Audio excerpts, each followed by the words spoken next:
We actually think that we are seeing signs that the Straits is starting to reopen. I think you guys have probably seen oil prices have come down, so I think the oil markets, the gas markets are seeing the same thing. But the president's been very, very clear. The deal is a ceasefire, a negotiation. That's what we give. And what they give is the Straits are going to be reopened. If we don't see that happening, the president is not going to abide by our terms if the Iranians are not abiding by their terms. Mr. Vice President, Caroline Leavitt said you played a key role in these talks. Could you help us understand some details about that role? And do you think your well-known opposition to foreign wars generally was a factor that made you a key player in this? Well, I appreciate Carolyn saying that. I mean, you know, my key role was I sat on the phone a lot. I answered a lot of phone calls. I made a lot of phone calls. And again, I'm happy about where we are. I think the president has struck a good deal for the American people, but fundamentally, the Iranians have got to take the next step, or the president has a lot of options to go back to the war. Do you know if Iranians requested that you join the talks? I don't know that. I would be surprised if that was true. But, you know, I wanted to be involved because I thought I could make a difference. And obviously, I think the people really on the ground doing the day-to-day negotiating have been Steve and Jared. They've done a great job. But we're going to keep on working this as a team, as we always have. You know, Pete's been very helpful at the various military elements of this. Marco's obviously been extremely involved. We work as a team. We work effectively. And, you know, yeah, I've been on the phone a lot the past couple of days, but we're glad to be where we are. Mr. Vice President, how is the United States accomplishing its stated objective of ensuring Iran doesn't have a nuclear weapon ever if they still have highly enriched uranium? And what's the plan to get the uranium out? Well, look, I mean, this is one of the things that's going to be one of the main subjects of negotiation is that we want Iran to not be able to make a nuclear weapon. We want the nuclear fuel, which is something the president has made very clear. And there, again, the way to think about this is the United States has certain demands and certain things that we want. The Iranians have things they can get out of the negotiation. The more that they're willing to give us, I think the more they're going to get things out of this negotiation. The president's talked about sanctions relief. The president's talked about economic partnerships and things like that. That's not going to happen unless the Iranians make a firm commitment to stop anything close to the development of a nuclear weapon. And frankly, the president has all the cards here. We've got a lot of leverage, we've got a lot of things that we can do, but right now I think that we're in a good spot. Is the threat to wipe Iranian civilization off the map still on the table? And is it fair to keep 90 million Iranians under that threat for the actions of their leaders? Well, look, the leadership is really to blame for the condition of the country in Iran. The president of the United States has made very clear that the United States has a lot of leverage here. We have economic leverage, we've got military leverage. What he's trying to do is make sure the American people are safe and strike a deal that's good for the American people. I encourage the Iranians to come to the table seriously. We've seen some signs that they're going to do that. We've seen some signs of bravado.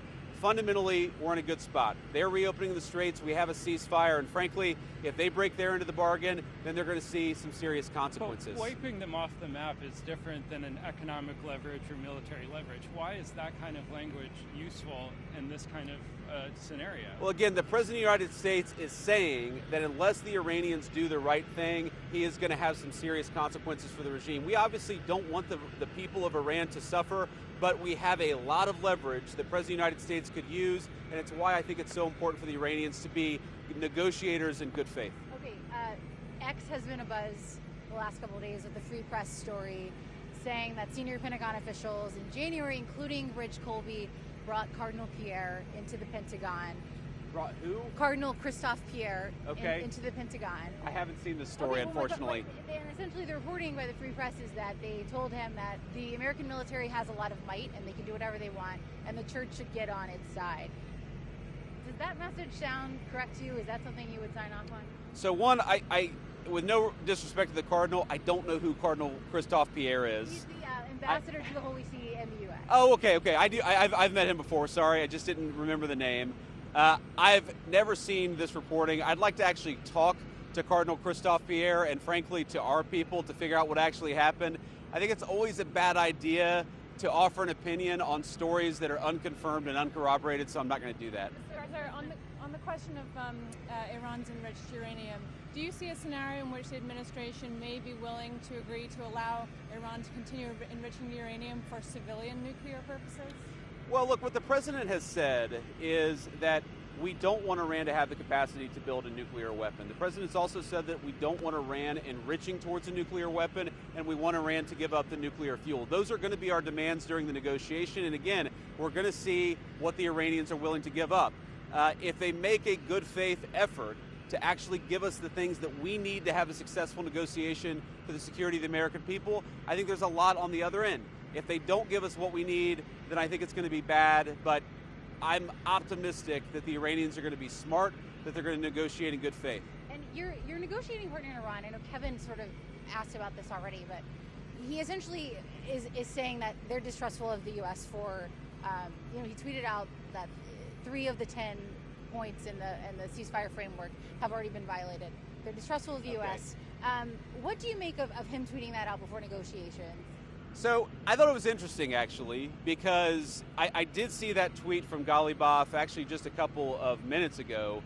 And let me say a few things. First of all, he said that there are a few points of disagreement before the negotiation. Well, that must mean that there's a lot of points of agreement, because there's a 15-point plan floating around, there's a 10-point plan floating around. If he's frustrated about 3 issues, that actually means that there's a lot of agreement. That's point number 1. Point number 2, to respond to each of those issues, and I read it very closely, let me just say this.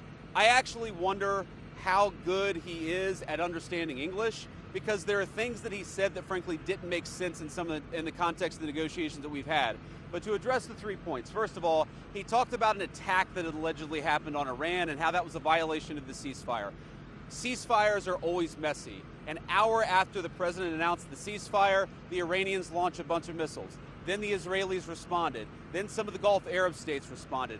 This is the nature of a ceasefire. No ceasefire ever goes without a little bit of choppiness. What we have been very clear about is that we want to stop the bombing. We want our allies to stop the bombing, and we want the Iranians to do the same thing. We're seeing evidence that things are going in the right direction, but it's going to take a little time.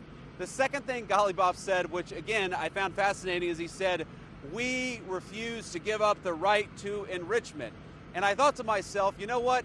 My wife has the right to skydive, but she doesn't jump out of an airplane, because she and I have an agreement that she's not going to do that, because I don't want my wife jumping out of an airplane. We don't really concern ourselves with what they claim they have the right to do. We concern ourselves with what they actually do. And I think the president's been very clear on the enrichment question. Our position on that has not changed.